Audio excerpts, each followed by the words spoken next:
Hello friend, welcome to Bhagirath ji का study. तो आप लोग कैसे हैं दोस्तों? तो आज शहीद आज़म भगत सिंह के जीवनी के बारे में देखने वाले हैं। तो दोस्तों, इस वीडियो में भगत सिंह के संबंधित उसके जीवनी को, उसके परिचय आप लोग के सामने जाहिर करते हुए इस वीडियो को आगे बढ़ाते हैं। तो अगर आप इस वीडियो में इस चैनल में नए हैं तो हमारे यूट्यूब चैनल भगीरथ जी के स्टडी को सब्सक्राइब कर लें। तो चलिए वीडियो को शुरू करते हैं। सरदार भगत सिंह मात्र 23 वर्ष की उम्र में अपने देश के लिए प्राण न्यौछावर कर देने वाले शहीद-ए-आज़म शहीद भगत सिंह भारत के सबसे महान स्वतंत्रता सेनानियों में से एक थे। भगत सिंह ने अपने जीवन में बहुत सी चुनौतियों और अंग्रेज़ों हुकूमत के अत्याचारों का सामना किया, परंतु वह कभी अंग्रेज़ी हुकूमत के सामने झुके नहीं, वरना अपनी सोच पर टिके रहे। भगत सिंह ने केवल अपनी बहादुरी से बल्कि अपनी विचारधारा की वजह से भी लाखों करोड़ों युवाओं के आदर्श हैं। और न केवल ये पीढ़ी बल्कि आने वाली पीढ़ियों भी आज़ादी की लड़ाई में उनके बलिदान और योगदान को याद करते हुए उन्हें सदैव अपना हीरो मानती रहेगी। तो दोस्तों, सरदार भगत सिंह जो कि 23 वर्ष की उम्र में ही अपने हमारे भारत देश के लिए जीवन को न्यौछावर कर दिया था। तो चलिए इसके बारे में शुरू करते हैं। अब भगत सिंह के प्रारंभिक जीवन को देखते हैं। भगत सिंह का जन्म 27 सितंबर 1907 को इसे माना जाता है, पर किसी बुक में 28 सितंबर को लिखा जाता है।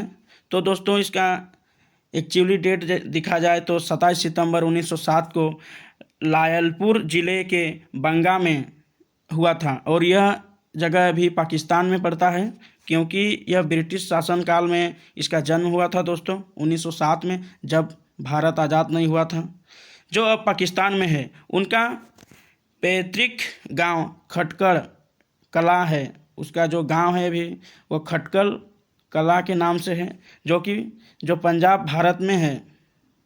उनके पिता का नाम किशन सिंह और माता का नाम विद्यावती कौर था। भगत सिंह का परिवार एक आर्य समाजी सिख किसान परिवार था। वह आर्य समाज से बिलोंग करते थे। भगत सिंह करतार सिंह सराभा और लाला लाजपत राय से अत्यधिक प्रभावित रहे। जो भगत सिंह थे हमारे वीर क्रांतिकारी, वह गरम दल के थे। लाला लाजपत राय जैसे वीर क्रांतिकारी का वह दीवाने थे। भगत सिंह ने बचपन से ही अपने घर वालों में देशभक्ति देखी थी। इनके चाचा अजीत सिंह बहुत बड़े स्वतंत्रता संग्राम सेनानी थे। जो उसके चाचा थे बहुत बड़े स्वतंत्रता सेनानी थे दोस्तों, जिन्होंने भारतीय देशभक्ति एसोसिएशन भी बनाई थी। इसमें उनके साथ सैयद हैदर राजा थे। अजीत सिंह के खिलाफ 22 केस दर्ज थे, जिससे बचने के लिए उन्हें ईरान जाना पड़ा था। भगत के पिता ने उनका दाखिला दयानंद एग्लो वैदिक हाई स्कूल में कराया। और यह स्कूल दोस्तों, यह स्कूल लाहौर में है, पाकिस्तान में। कॉलेज के दिनों में भगत सिंह लाहौर के नेशनल कॉलेज में से बीए कर रहे थे।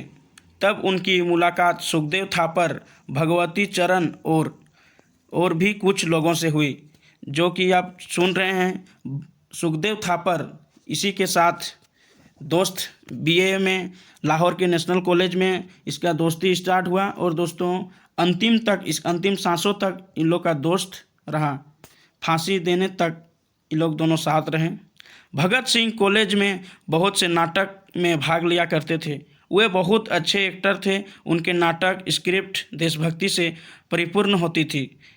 तो दोस्तों, यह एक क्रांतिकारी के साथ साथ नाटक भी करते थे, स्क्रिप्ट भी लिखते थे, और वह भी देशभक्ति के अनुसार, जिसमें वे कॉलेज के नौजवानों को आज़ादी के लिए आगे आने को प्रोत्साहित करते थे। और यह एक दूसरे को, उसके दोस्तों को भी देशभक्ति के प्रति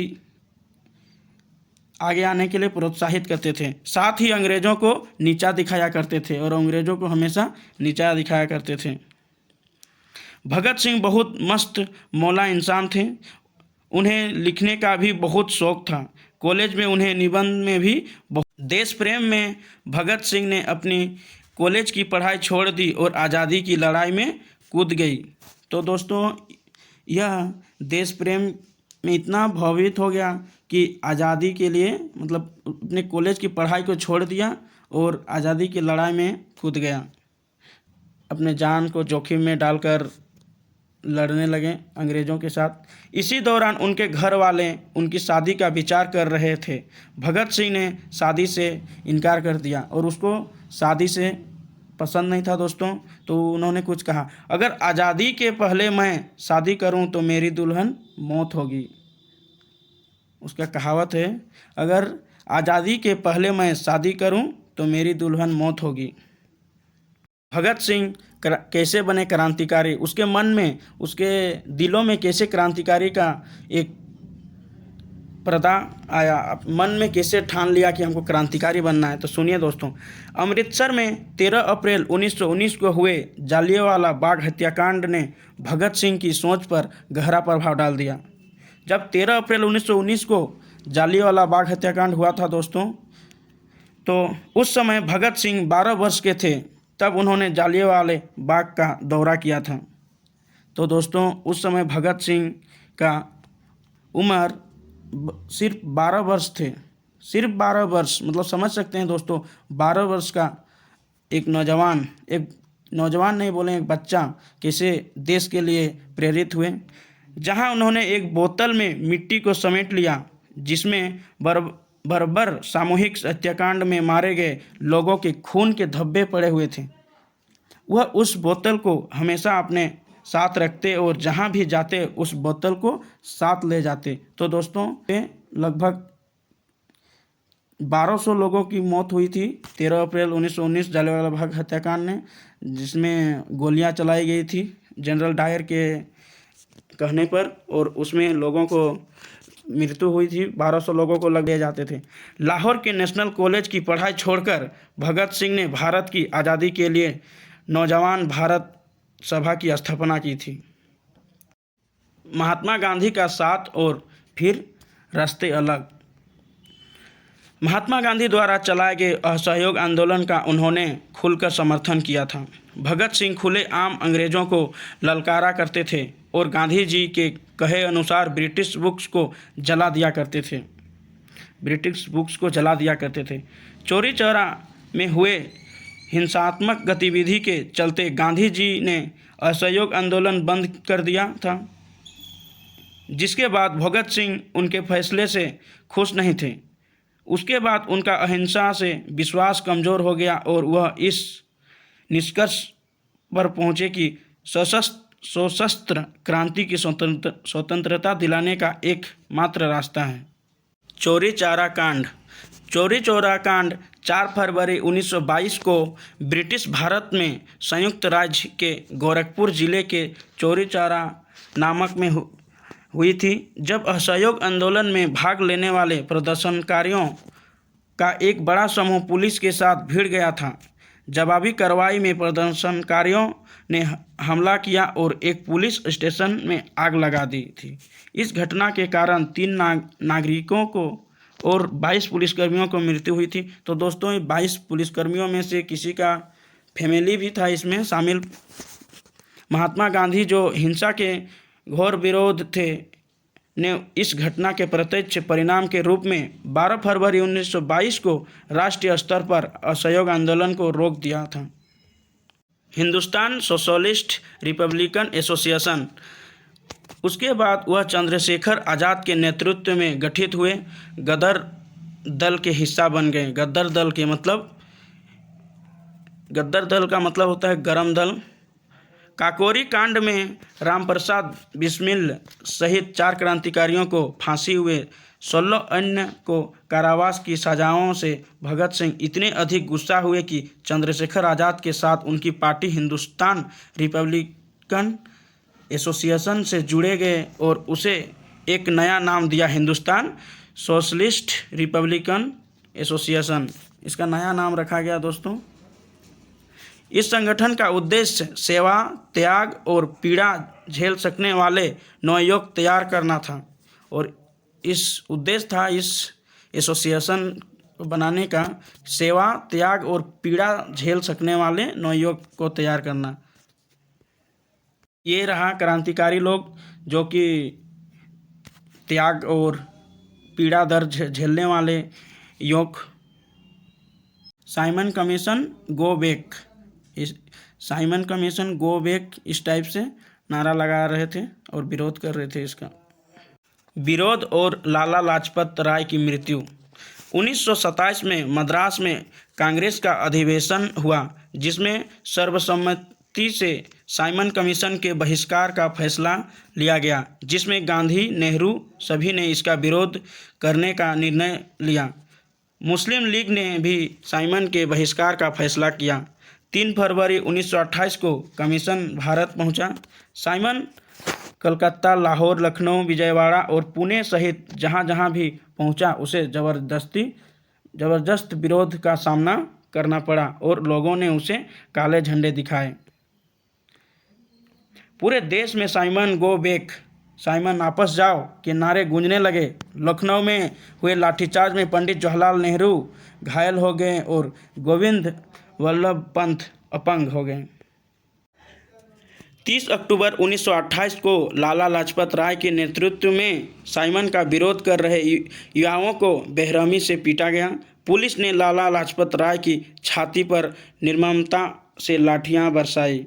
तो दोस्तों बहुत दुख का बात है, लाला लाजपत राय पर छाती पर लाठीचार्ज हुआ। वह बुरी तरह घायल हो गए और मरने से पहले उन्होंने बोला था कि आज मेरे ऊपर बरसी हर एक लाठी की चोट अंग्रेज़ों की ताबूत की कील बनेगी। अंततः इस कारण 17 नवंबर 1928 को उनकी मृत्यु हो गई। तो दोस्तों बहुत दुख का बात है कि लाला लाजपत राय का 17 नवंबर 1928 को उनकी मृत्यु हो गई। दोस्तों याद रखिएगा। लाला लाजपत राय जी की मृत्यु का प्रतिशोध। लाहौर में हुए लाठीचार्ज का आदेश देने वाले अंग्रेजी अधिकारी का नाम जेम्स स्कॉट था, जो पुलिस सुपरिटेंडेंट थे। लाला लाजपत राय जी की हत्या का बदला लेने के लिए भगत सिंह और उनके ग्रुप ने स्कॉट को मारने की योजना बनाई। इस योजना में भगत सिंह, राजगुरु, सुखदेव और चंद्रशेखर आज़ाद शामिल थे। सैंडर्स की हत्या। भगत सिंह और राजगुरु को गोली चलाने थी। कथा सुखदेव और आज़ाद उनकी निगरानी और अतिरिक्त मदद के लिए मौजूद थे। 17 दिसंबर 1928 के करीब 4:15 में पुलिस सुपरिटेंडेंट स्कॉट को आना था, परंतु उसकी जगह एएसपी सैंडर्स, जो कि असिस्टेंट सुपरिटेंडेंट था, वह आया और राजगुरु और भगत सिंह ने उस पर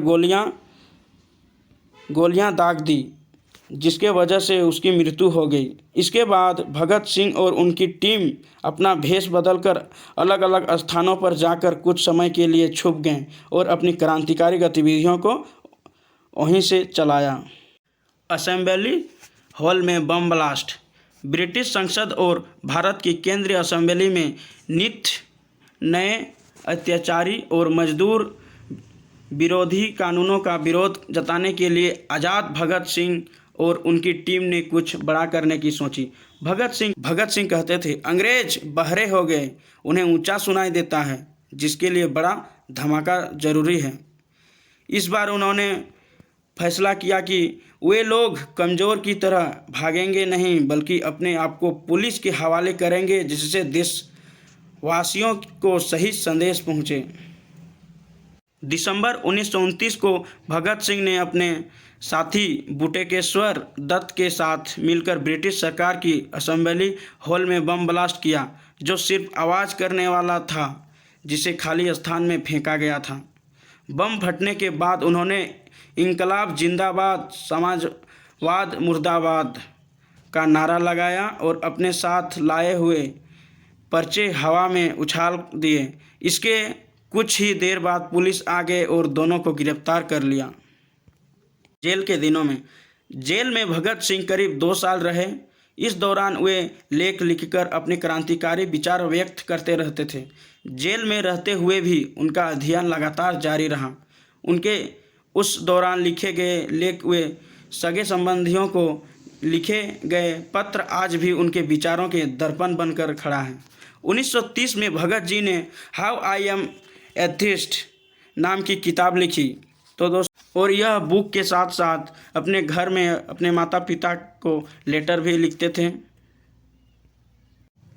अपने लेखों में उन्होंने कोई तरह सी पूंजीपातियों को अपना शत्रु बताया। उन्होंने लिखा कि मजदूरों का शोषण करने वाले चाहे एक भारतीय ही क्यों ना हो, वह उनका शत्रु है। इसका कहने का मतलब है कि दोस्तों, अगर अंग्रेज हो या अपने देश का हो, लेकिन मजदूरों को जो शोषण करता है वह एक शत्रु है उसके लिए। भगत सिंह ने जेल में रहकर भी बहुत यातनाएं सहन की। उस समय भारतीय कैदियों के साथ अच्छा व्यवहार नहीं किया जाता था। उन्हें ना अच्छा खाना मिलता था, ना कपड़े अच्छे। कैदियों की स्थिति को सुधार के लिए भगत सिंह ने जेल के अंदर भी आंदोलन शुरू कर दिया। उन्होंने अपने मांग पूरी करवाने के लिए कोई दिनों तक ना पानी पिया, ना अन्न का एक दाना ग्रहण किया। अंग्रेज पुलिस उन्हें बहुत मारा करती थी, तरह तरह की यातनाएं देती थी, जिससे भगत सिंह परेशान होकर हार जाए, लेकिन उन्होंने अंत तक हार नहीं मानी। उनके एक साथी यतेंद्रनाथ दास ने तो भूख हड़ताल में अपने प्राण ही त्याग दिए थे। फांसी के दिनों में 26 अगस्त 1930 को अदालत ने भगत सिंह को भारतीय दंड संहिता की धारा 129, 302 तथा विस्फोटक पदार्थ अधिनियम की धारा 6 और 4F तथा IPC की धारा 120 के अंतर्गत अपराधी सिद्ध किया। 7 अक्टूबर 1930 को अदालत के द्वारा 68 पृष्ठों का निर्णय दिया, जिसमें भगत सिंह, सुखदेव तथा राजगुरु को फांसी की सज़ा सुनाई गई। फांसी की सज़ा सुनाए जाने के साथ ही लाहौर में धारा 144 लागू कर दिया गया, क्योंकि दोस्तों 144 धारा लागू नहीं करता तो उसके विरोध में बहुत ही सारे क्रांतिकारी भाई लोग खड़े हुए थे। माफ़ी के लिए अपील। इसके बाद भगत सिंह की फांसी की माफ़ी के लिए प्रिवी परिषद में अपील दायर की गई, परंतु यह अपील 10 जनवरी 1931 को रद्द कर दी गई। इसके बाद तत्कालीन कांग्रेस अध्यक्ष मदन मोहन मालवीय ने वायसराय ने सामने सज़ा माफ़ी के लिए 14 फरवरी 1931 को अपील दायर की कि वह अपने विशेष अधिकार का प्रयोग करते हुए मानवता के आधार पर फांसी की सज़ा माफ़ कर दें।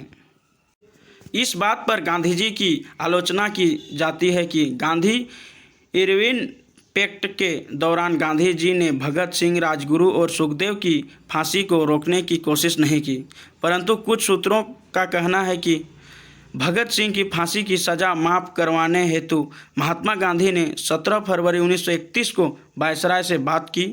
फिर 18 फरवरी 1931 को आम जनता की ओर से भी वायसराय के सामने विभिन्न तर्कों के साथ सज़ा माफ़ी के लिए अपील दायर की। यह सब कुछ भगत सिंह की इच्छा के खिलाफ हो रहा था, क्योंकि भगत सिंह नहीं चाहते थे कि उनकी सज़ा माफ़ की जाए।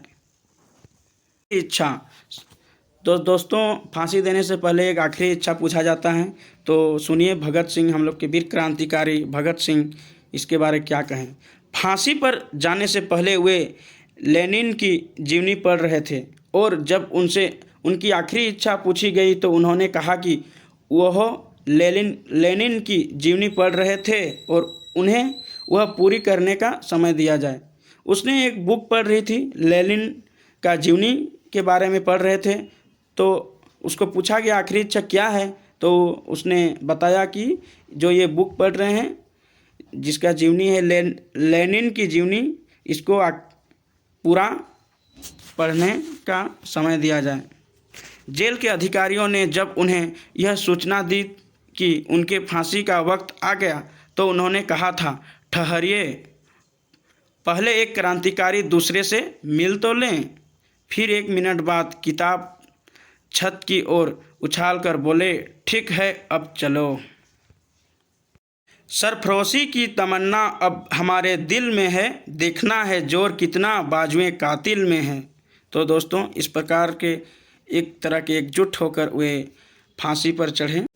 हालांकि ब्रिटिश कोर्ट ने फांसी का दिन 24 मार्च तय किया था और फांसी 24 मार्च की सुबह देनी थी, परंतु भगत सिंह और उनके साथियों के समर्थन को देखते हुए और किसी तरीके के हंगामे से बचने के लिए ब्रिटिश हुकूमत ने तय समय से 11 घंटे पहले ही फांसी दे दिया।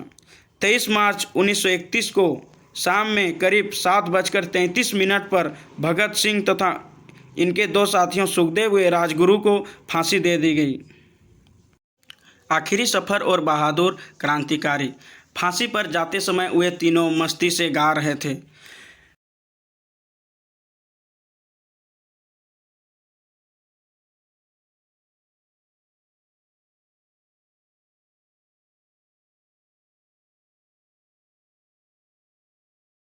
अंतिम संस्कार। फांसी के बाद कहीं कोई आंदोलन ना भड़क जाए, इसके डर से अंग्रेज़ों ने पहले इनके मृत शरीर के टुकड़े किए, फिर इसे बोरियों में भरकर फिरोजपुर की ओर ले गए, जहां घी के बदले मिट्टी का तेल डालकर ही इनको जलाया जाने लगा। तो दोस्तों कितना घिनौना काम किया अंग्रेज़ सरकार ने। जहां पे घी का तेल डालकर जलाया जाता था, वहाँ मिट्टी का तेल डालकर जला रहे थे। गांव के लोगों ने आग जलती देखी तो करीब आए मतलब सामने आए। इससे डर कर अंग्रेज़ों ने इनकी लाश के अधजले मतलब आधा जले टुकड़ों को सतलुज नदी में फेंका और भाग गए। जब गांव वाले पास आए तब उन्होंने इनके मृत शरीर के टुकड़ों को एकत्रित कर विधिवत दाह संस्कार किया। जेल के दिनों में उनके लिखे खतों व लेखों से उनके विचारों का अंदाज़ा लगता है। उन्होंने भारतीय समाज में जाति और धर्म के कारण आई दूरियों पर दुख व्यक्त किया था। उन्होंने समाज के कमज़ोर वर्ग पर किसी भारतीय के प्रहार को भी उसी शक्ति से सोचा जितना कि किसी अंग्रेज के द्वारा किए गए अत्याचार को। उनका विश्वास था कि उनकी शहादत से भारतीय जनता और उद्विग्न हो जाएगी और ऐसा उनके जिंदा रहने से शायद ही हो पाए। इसी कारण उन्होंने मौत की सज़ा सुनाने के बाद भी माफ़ीनामा लिखने से साफ मना कर दिया था। उन्होंने अंग्रेज़ सरकार को एक पत्र भी लिखा जिसमें कहा गया था कि उन्हें अंग्रेज़ी सरकार के खिलाफ भारतीयों के युद्ध का प्रतीक एक युद्धबंदी समझा जाए तथा फांसी देने के बजाय गोली से उड़ा दिया जाए। तो दोस्तों भगत सिंह ने कहा था कि मुझे फांसियों से नहीं बल्कि गोली से भून दिया जाए, ताकि मेरे गोली के बूंद और लहू के कतरे जो ज़मीन में गिरेंगे एक एक बूंद, तो एक एक बूंद से हमारे भारतीय युवा भगत सिंह की तरह एक क्रांतिकारी पैदा हो। तो दोस्तों हमारे दिल में अभी भी राजगुरु भगत सिंह, सुखदेव जैसे अन्य क्रांतिकारियों का नाम अभी भी जिंदा है हमारे दिलों में, और यह प्रतिमा हमेशा रहेगा। तो दोस्तों ये प्रतिमा को आप देख के समझ सकते हैं हमारे देश के लिए कितना गर्व का बात है कि ये लोग बहुत ही कम उम्र में अपने देश के लिए शहीद हो गए। तो मैं फिर से इन क्रांतिकारियों को कोटि कोटि नमन करता हूं और इस वीडियो को यहीं पे समाप्त करता हूं। तो दोस्तों यह वीडियो आप लोगों को कैसा लगा कमेंट सेक्शन में बताइएगा, और अगर हमारे चैनल भगीरथ जी के स्टडी में नए हैं तो सब्सक्राइब कर लें और बेल आइकन को दबाना ना भूलें, ताकि आपको लेटेस्ट अपडेट मिलता रहे। फिर से एक नए वीडियो में मिलते हैं, तब तक के लिए जय हिंद।